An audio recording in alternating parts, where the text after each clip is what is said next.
राम राम जी, राधे राधे। तो मैं ज्योति आपका स्वागत करती हूँ आपके अपने यूट्यूब चैनल हरियाणा शिक्षा हब में। तो आज हम पढ़ने जा रहे हैं पंचकुला जिला। तो सबसे पहले हम पंचकुला की भौगोलिक स्थिति को जान लेते हैं। पंचकुला जिला हरियाणा के उत्तर पूर्व दिशा में स्थित है और यह जिला 15 अगस्त 1995 को जिले के रूप में आया अम्बाला से अलग होकर। ठीक है, हरियाणा का 17वां जिला यह बना।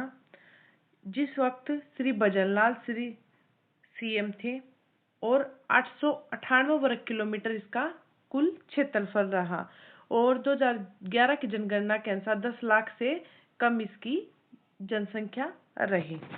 ठीक है, तो इन चीजों को आप याद रखिए। फिर आ जाता है नामकरण। तो पंचकुला जिले का सबसे पुराना नाम था जो कि पंचमपुर था, जो कि 5 कूपों के नाम पर पड़ा था।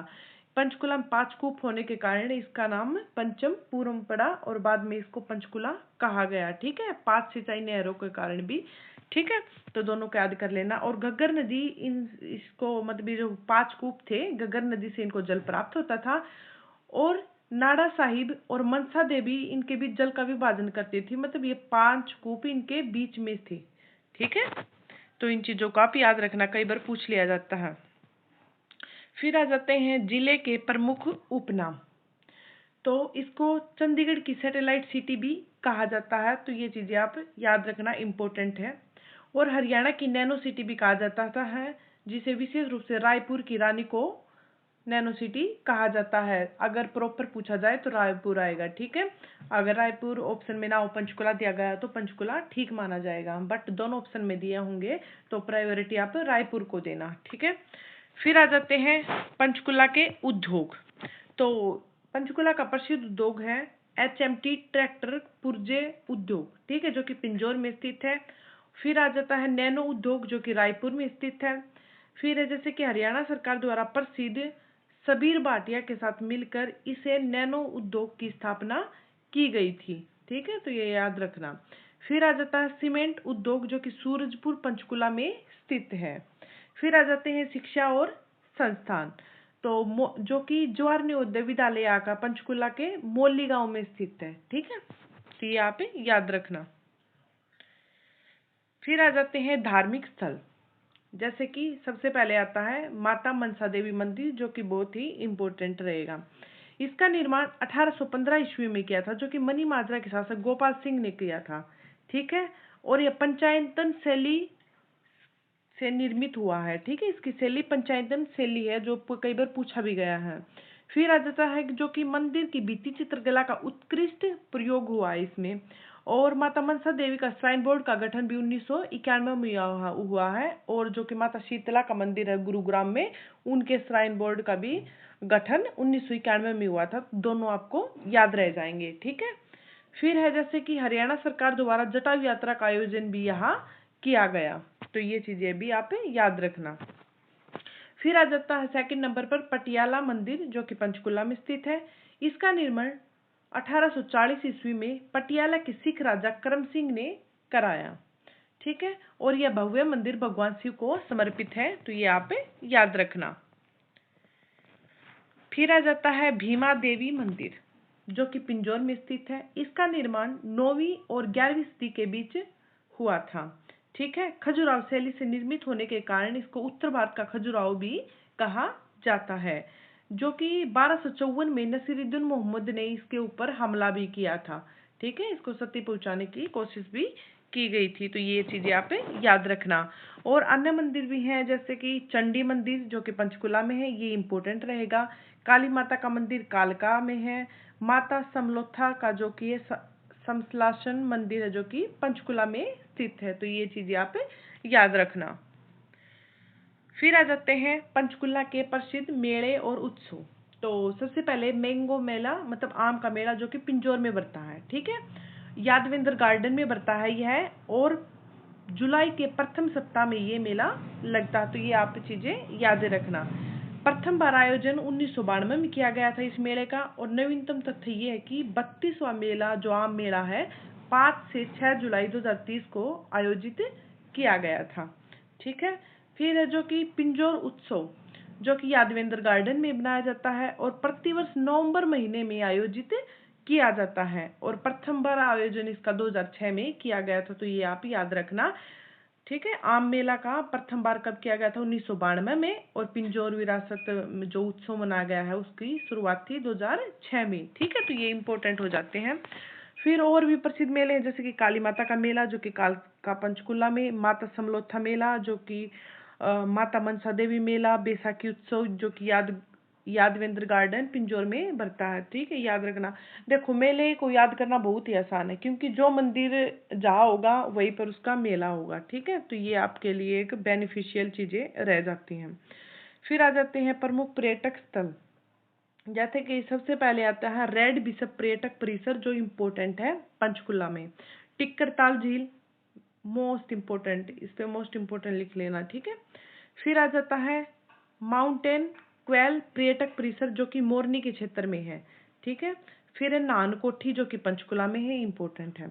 फिर है रामगढ़ का किला जो पंचकुला में है और चंदेलों द्वारा इसका निर्माण कराया गया था। ठीक है, इस किले के मुख्य गेट की अत्यधिक ऊंचाई होने के कारण इसका नाम Guinness book of world record में भी दर्ज किया गया। तो ये चीजें आप याद रखना, इंपॉर्टेंट हो जाता है। ठीक है ना।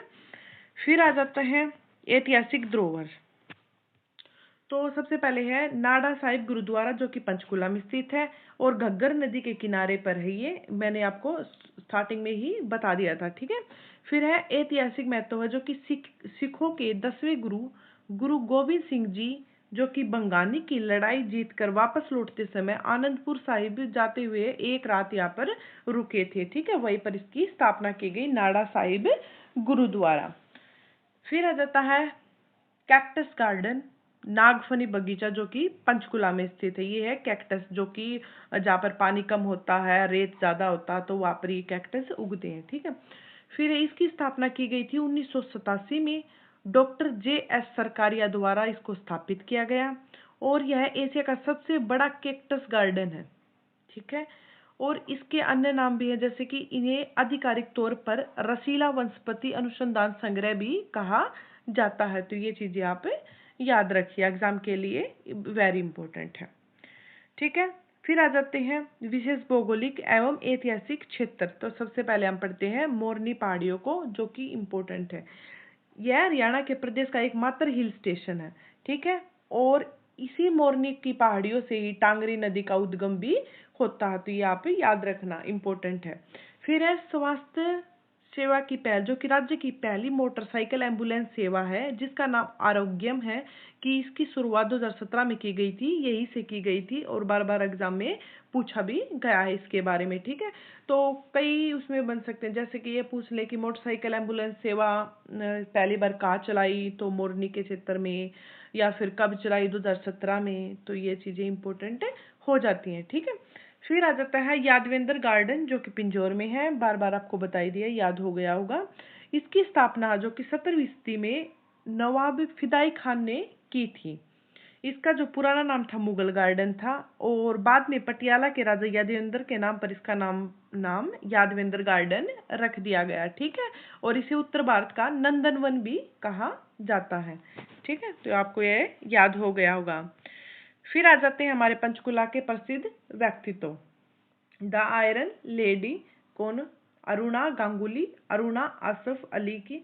ठीक है, जिनका पूरा नाम है, जो कि जीवन काल है इनका 1909 में इनका जन्म हुआ और 1996 में इनकी मृत्यु हो गई। ठीक है, इनका जन्म हुआ था कालका पंचकुला में और प्रसिद्ध लेखिका और महान स्वतंत्रता सेनानी भी यह रही हैं। ठीक है, फिर जैसे कि इनका ऐतिहासिक योगदान क्या रहा, भारत छोड़ो आंदोलन में इन्होंने भाग लिया था और इसी समय मुंबई की गोवालिया टैंक के मैदान में इन्होंने तिरंगा भी फहराया था। हो जाता है। ठीक है, प्रसिद्ध उपनाम है इनके आयरन लेडी ऑफ इंडिया के नाम से भी इनको जाना जाता है। ठीक है, और इनको सर्वोच्च सम्मान भी मिला है जो कि मरण उपरांत मिला है इनको 1997 में, भारत रत्न। ठीक है, जो भारत का सर्वोच्च नागरिक सम्मान भी इसको कहा जाता है। तो ये आप याद रखना, अरुणा गांगुली आयरन लेडी। ठीक है, इंपॉर्टेंट है ये बहुत ज्यादा। फिर आ जाते हैं श्याम सुंदर कलानी जो कि एक प्रसिद्ध कलाकार हैं। रामानंद सागर की रामायण में सुग्रीव की इन्होंने भूमिका निभाई थी। ठीक है, तो इम्पोर्टेंट है। फिर है अभिलाषा ब्राक, जो कि भारतीय वायुसेना की फ्लाइंग ऑफिसर रही हैं और भारतीय सेना की प्रथम कॉम्बैट एविएटर पायलट महिला भी है। ठीक है। फिर है अंजुम रहबर, जो भारत की एक बेहद प्रसिद्ध कवयित्री हैं। फिर आ जाता है नाडू शाह लबाना, जो कि सिखों के 10वें गुरु गुरु गोविंद सिंह जी के परम भगत एवं अनुयायी रहे। ठीक है, तो इनको आप याद रखना, ये हमारे प्रसिद्ध व्यक्तित्व हैं। तो पंचकुला जिला को यहीं पे ख़त्म करते हुए आज का हम क्वेश्चन पूछते हैं आपसे। अगर आपने क्लास ध्यान से देखी है तो आप इस क्वेश्चन का आंसर सही सही आपने कमेंट में ज़रूर बताएं, और अगर आपको हमारी क्लास अच्छी लगी तो लाइक शेयर सब्सक्राइब जरूर करें। जो आज के लिए आपका प्रश्न है, पंचकुला जिला की वास्तुकला कला और ऐतिहासिक धरोहर के संदर्भ में निम्नलिखित कथन दिए गए हैं। ठीक है, तो ये बताना आपने कौन कौन से इसमें सही हैं। सबसे पहला, माता मनसा देवी का मंदिर का निर्माण 1815 ईस्वी में पंचायतन शैली में कराया गया। भीमा देवी के मंदिर को उत्तर भारत के खजुराहो कहा जाता है और 1254 में नसीरुद्दीन मोहम्मद ने स्थिरगत किया गया। रामगढ़ के किले का निर्माण चंदेलों द्वारा करवाया गया, जिसका गेट गिनीज बुक में दर्ज किया गया। तो आप ये बताओ इन तीनों में से कौन कौन सा सही है और कौन सा गलत है। ठीक है, कमेंट करके जरूर बताओ। और हमारी क्लास कैसी लगी आपको। और कुछ समय से मैं क्लासेस रेगुलर नहीं डाल पा रही हूँ, नहीं तो डेली मैं क्लास डालती थी, बट मेरे एग्ज़ाम अभी नज़दीक हैं तो फिर मैं ज़्यादा समय नहीं दे पा रही हूँ, तो उसके लिए सॉरी और धन्यवाद समझने के लिए, और हमें ऐसे ही सपोर्ट करते रहें।